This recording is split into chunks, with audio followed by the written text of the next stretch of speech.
ఏంటి అంత కోపంగా చూస్తాను?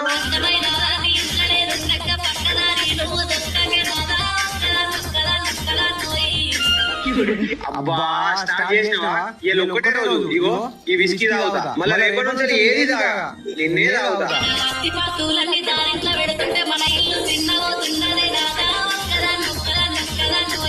నీ ఇల్లు ఏం చిన్న ఓడియా, సర్వం నీకే పెడతా. మళ్ళా దాని ఇంట్లో ఆసుపత్రులు పెట్టినావేంది?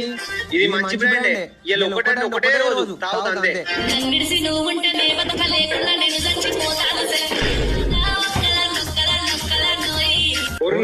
ఇది సత్తాను బట్టేగా రోజు కోటర్ కి వాటర్ ప్యాకెట్ కి స్టఫ్ కు 250 పెట్టి నాతో ఏడైతుంది. 150తోనే బతుకుతా. అరే అంత పెద్ద మాటలు మాట్లాడుతున్నావే, నువ్వు సత్తే నా బతికెట్లా? ఇగో నీ మీద ఒట్టు, ఈ ఒక్కసారి తప్ప జీవితంలో నీ దగ్గర పోను, నీ దగ్గరనే ఉంటా.